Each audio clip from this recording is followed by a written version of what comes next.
पास गए कि द्रौपदी अभिमन्यु की शादी करनी है, तेरा का विचार है? शादी का जिक्र सुनते ही कौन के वो द्रौपदी पीठ फेर करके खड़ी हो जाती है, ताना मारती हुई अर्जुन से एक बात के द्वारा क्या क्या कहती है द्रौपदी, आइए सुनते हैं।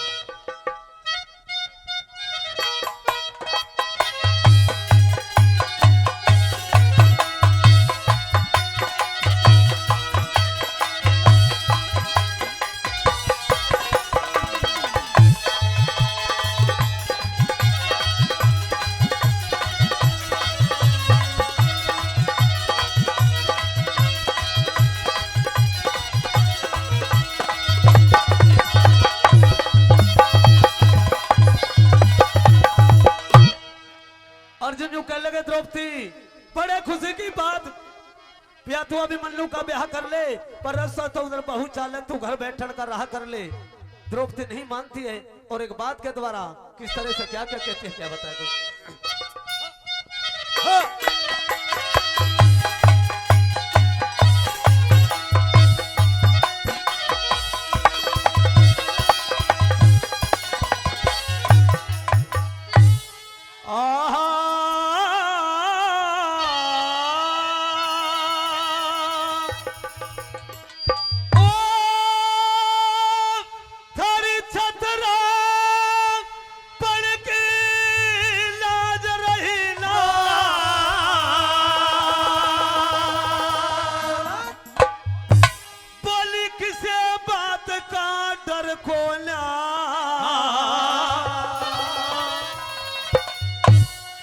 उस बहू ने खड़े पठावोगे जब वो थारे गमी और घर खोला, उस बहू ने खड़े पठाओगे जब थारे गमी और घर खोला।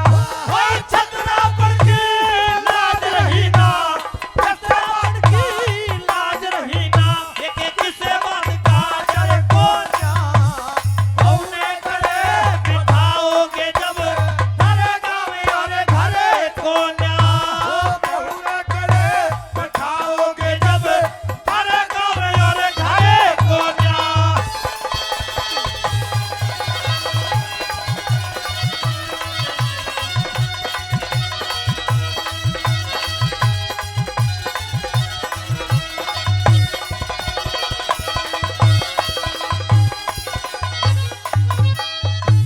प्रेमियों, पहली गली में गुस्से में लाल है द्रौपदी आज क्या क्या कहती है, क्या बताया?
नंबर 2 में द्रौपदी किस तरह से क्या क्या कहती है बिल्कुल सिमड़ के भैया, बिल्कुल सिमड़ के। हाँ। हाँ।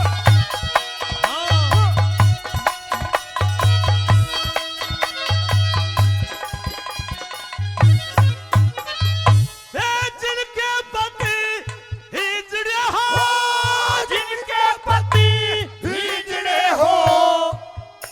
ऐसा नहीं भैया, वो तो ऐसा लगे अर्जुन तो हिजड़ा हो जाना पर मेरी पार्टी जरूर होनी दिखे।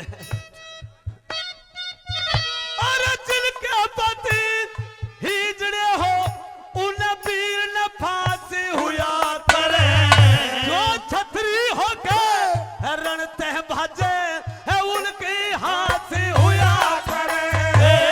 छतरी होके रण से भागे उनकी हंसी हुआ करे।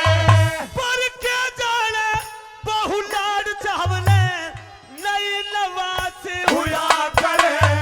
मैं इनकी दासी, इनकी दासी, इनके दासी हो लगा दई बहु हो किसके दासी हुआ करे।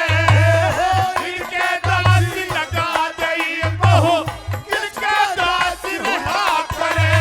भाई बाहर बिराने टुकड़े खाओ, बाहर बिराने टुकड़े खाओ। हर कुत्ते जैसी दर को जा बहुने खड़े बैठाओगे जब थरे कभी और खड़े को जा। बहुने खड़े बैठाओगे जब थरे कभी और खड़े को जा।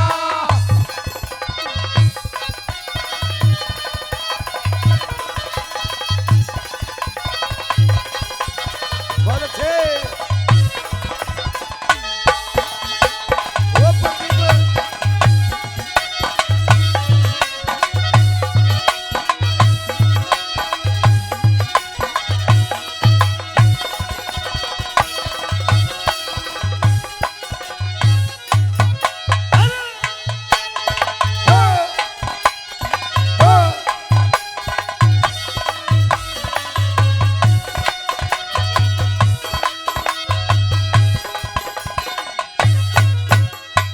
आइए नंबर 3 में कहते कि जिन्हों के कर रह करके तुमने 1 साल का समय व्यतीत किया है, क्या उनकी बेटी ब्याहता आपको लिहाज नहीं लगेगी? क्या कहा? क्या बताया?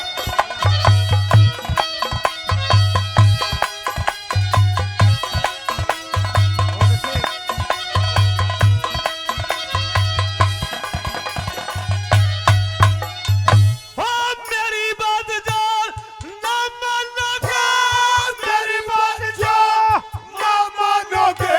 ओ मेरी बात जान ना मानोगे, ओ भारी विपदा झेलोगे। लोगे पिता समान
विकास कली में पंडित रघुनाथ जी ने अपनी कलम उठाई और कल्पना करी और द्रौपदी क्या कह रही है, क्या बताया।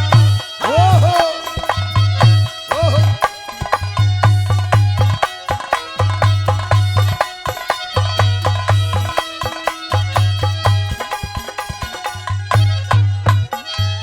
और बिन पैसे करो ब्याह बेटे का, बिन पैसे करो ब्याह बेटे का, भाई बिन पैसे करो ब्याह बेटे का, बात आपकी बेढंगी। सारी ही दुनिया हाँ। सारी ही दुनिया हाँ। वो इज्जत चाहती, वो क्या ब्राह्मण और क्या भंगी। हो सारी दुनिया इज्जत चाहती, क्या ब्राह्मण और क्या भंगी। गुरु मान सिंह के बड़े ते दादा, ज्ञानी पावे सत्संगी।